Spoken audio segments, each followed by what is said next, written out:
Welcome back mga kalapatids, pakawala tayo ng mga ibon natin. Lipad na, Lady RC.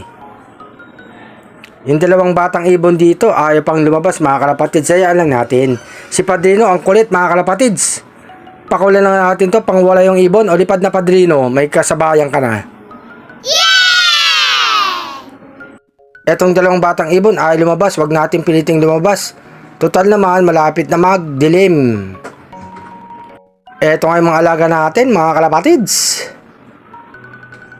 Ang sarap ng lipad. Makulimlim na nga, mga kalapatids. Mukhang malapit na ang umulan. Eto yung dalawang ibon natin, mga kalapatids. Diyan lang sila.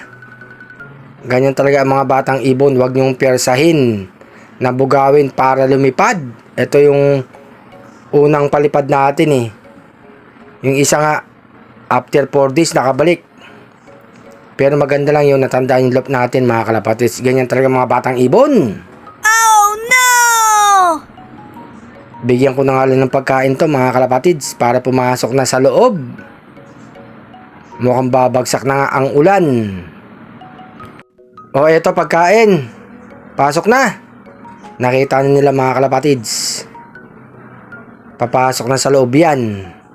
Abang wala yung ibang kasama nyo para wala kayong kaagaw kumain.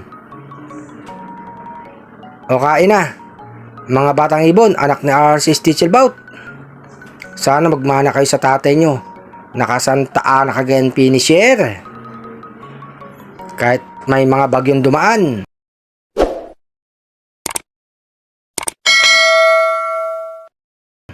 Andito na nga yung mga alaga natin, mga kalapatid. Si Lady RC nakatambay pa sa poste. Painimin natin dalawang batang ibon, mga kalapatids. Nakakain na sila.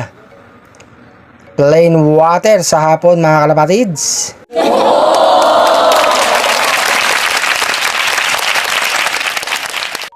Eto si Batek, papasok na yan mga kalapatids. May pagkain na dyan, talo na Batek. Si Padrino pumasok na sa loob. Sara natin tong pinto. Huwag ka rin lumabas Padrino. Ayan, uminom ng tubig. Eto mga kalapatids, papasok na rin to. Ang babaeng Stichelbout, talo na dyan. Si Black nasa labas pa mga kalapatids. Eto na nga si Black, papasok na yun mga kalapatids. Nasa taas si Lady RC. Talo na Black.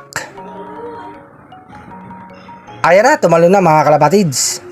Si Lady RC na lang nasa labas. Eto si Lady RC, tatalo na yun mga kalapatids. Kompleto na yung mga ibon natin mga kalapatids. Talo na.